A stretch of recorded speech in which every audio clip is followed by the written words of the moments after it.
आज की यह कहानी सचिन वर्सेस हेनरी ओलंगा के बीच हुए उस महासंग्राम की है, जब सचिन को नो बॉल पे आउट करके हेनरी ओलंगा सचिन को अग्रेसन दिखा रहा था। तब एक दौर था जब जिम्बाब्वे की टीम भी अच्छा क्रिकेट खेला करती थी और यह टीम दुनिया की सभी मजबूत टीमों को कड़ी टक्कर दिया करती थी। उसी दौर में अपने रफ्तार के लिए मशहूर हेनरी ओलंगा भी जिम्बाब्वे की टीम में हुआ करते थे और अपनी घातक गेंदबाजी से दुनिया भर के गेंदबाजों को परेशान भी किया करते थे। एक मैच के दौरान ओलंगा ने सचिन को 2 गेंदों में 2 बार आउट करके सनसनी मचा दी थी। पहली गेंद नो बॉल थी, फिर एक बाउंसर को सचिन ने रोकने की कोशिश की, लेकिन बॉल सचिन के बल्ले से लगकर फील्डर के हाथों में चली गई और सचिन को आउट करने के बाद हेनरी ओलंगा उन्हें घूर के अग्रेसन दिखाते हुए सेलिब्रेट करने लगे। उस समय सचिन तो बिना कोई रिएक्शन दिए मैदान से बाहर चले गए, लेकिन ओलंगा का वो अग्रेसन सचिन के दिल में चुभ गया और सचिन उसी दिन से ओलंगा की धज्जियां उड़ाने की सोच बैठे।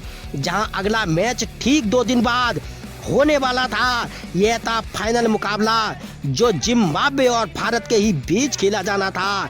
तो क्या सचिन उस मैच में ओलंगा से अपने अपमान का बदला ले पाएंगे? यह जानने के लिए आपको सीधा ले चलते हैं उस धमाकेदार मैच के मैदान पर, जहां उस मैच का पूरा हाईलाइट वीडियो हम आपको दिखाने वाले हैं। लेकिन आगे बढ़ने से पहले आपसे निवेदन है कि इस वीडियो पर एक लाइक जरूर दीजिएगा और जो दोस्त चैनल पे नए हैं और जिन दोस्तों ने अभी तक हमारे चैनल को सब्सक्राइब नहीं किया है तो हमारे चैनल को सब्सक्राइब जरूर कर लें। तो चलिए फिलहाल सचिन वर्सेस हेनरी ओलंगा के महासंग्राम के इस महामुकाबले को शुरू करते हैं। कोको कोला चैंपियन ट्रॉफी 1998 का यह फाइनल मुकाबला भारत और जिम्बाब्वे के बीच शारजाह के मैदान पर खेला जा रहा था, जहां भारतीय टीम ने टॉस जीतकर पहले गेंदबाजी करने का फैसला किया और लाजवाब गेंदबाजी करते हुए भारतीय टीम के गेंदबाजों ने पूरी जिम्बाब्वे की टीम को 196 रनों पर ही समेट दिया। लेकिन अब बारी भारतीय टीम के बल्लेबाजों की जवाबी कार्रवाई की थी, जहां सचिन पिछले 36 घंटों से सिर्फ एक ही बात सोचे जा रहे थे कि चाहे जो कुछ भी हो जाए, लेकिन वह ओलंगा के घमंड को निस्ते नाबूद करके ही दम लेंगे।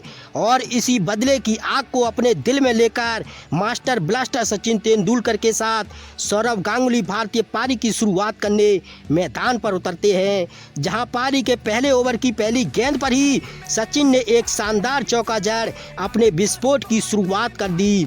लेकिन सचिन को इंतजार था हेनरी ओलंगा के ओवर का और पारी का दूसरा ओवर लेकर हेनरी ओलंगा सचिन के सामने आ चुका था, जहां दूसरे ओवर में सचिन को ओलंगा की सिर्फ एक ही बॉल खेलने को मिलती है। लेकिन ओलंगा के अगले ओवर में सचिन ने ओलंगा को आड़े हाथों में लेते हुए बॉल पे करारा प्रहार किया और बॉल सीधा बाउंड्री के बाहर जा पहुंची और फिर ओवर की आखिरी गेंद को भी सचिन ने हवा में उठाकर मारा और बॉल उड़ते हुए सीमा रेखा के बाहर जा गिरी और इसके साथ ही सचिन ने 12 रन ओलंगा के इस ओवर में ठोक डाले थे। और इसके बाद अगला ओवर लेकर जब ओलंगा एक बार फिर सचिन के सामने आया तो इस बार सचिन ने पहली गेंद को 4 रनों के लिए सीमा रेखा के बाहर भेज दिया। सचिन के इस रौद्र रूप को देखकर ओलंगा डर से कांपने लगा। उसे समझ आ चुका था कि आज सचिन उसको किसी भी हाल में माफ करने वाले नहीं हैं, क्योंकि ओलंगा की अगली ही गेंद को सचिन ने एक बार फिर से हवा में उठाकर मारा और गेंद रॉकेट की तरह उड़ते हुए गेंद सीधे दर्शक दीर्घा में जा गिरती है।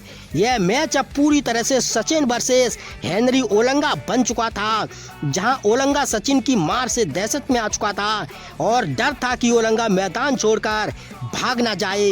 2 गेंदों पर 10 रन आ चुके थे, लेकिन अब बारी तीसरी गेंद की थी, जहां सचिन ने एक बार फिर तूफानी अंदाज में गेंद को सीमा रेखा के बाहर भेज दिया। हेनरी ओलंगा ने इतने दिनों से जो खौफ बल्लेबाजों के दिलों में बनाया था, आज उस खौफ को सचिन ने खाक में मिला दिया था।